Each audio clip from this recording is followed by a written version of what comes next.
Oke, kita di sini akan belajar mengenai pecahan senilai.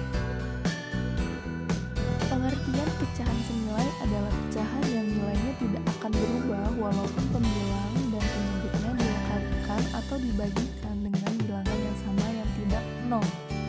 Nah, untuk memahami tentang pecahan senilai, 3 kegiatan yang dapat kita lakukan adalah menggunakan garis bilangan, menggunakan gambar yang diarsir dan mengalihkan pembilangan dan penyebut dari pecahan dengan sebuah bilangan yang sama.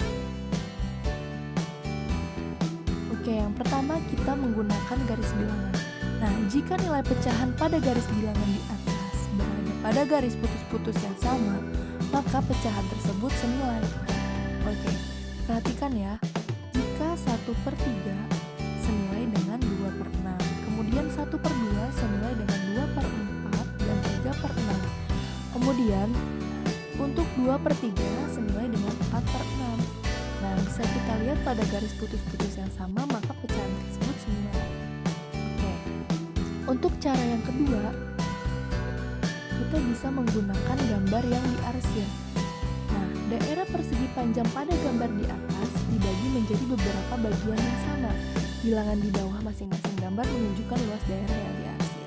Nah, kita bisa lihat terdapat beberapa gambar persegi panjang yang dibagi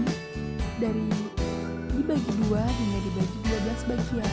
Nah, untuk gambar yang pertama, persegi panjang tersebut dibagi menjadi 2 bagian sehingga nilai pecahannya yaitu 1/2.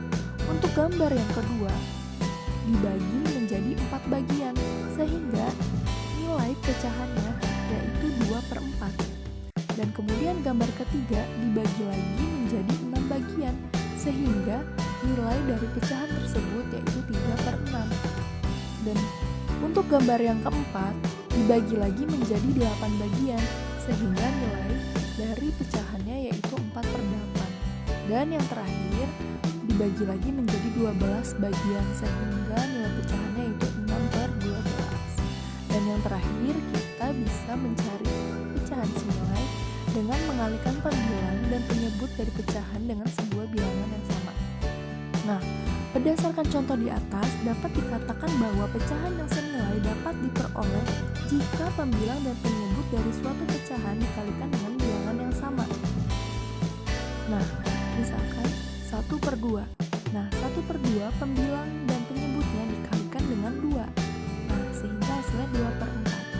Dikalikan lagi misalkan dengan 3/3. Hasilkan 3/6. Dan seterusnya ya. Seperti itu. Udah dimengerti ya anak-anak? Oke, baik. Di sini Ibu memiliki soal, silahkan kalian amati dan kalian pecahkan mengapa 2/4 bisa menghasilkan 1/2 dengan cara dibagi. Silahkan kalian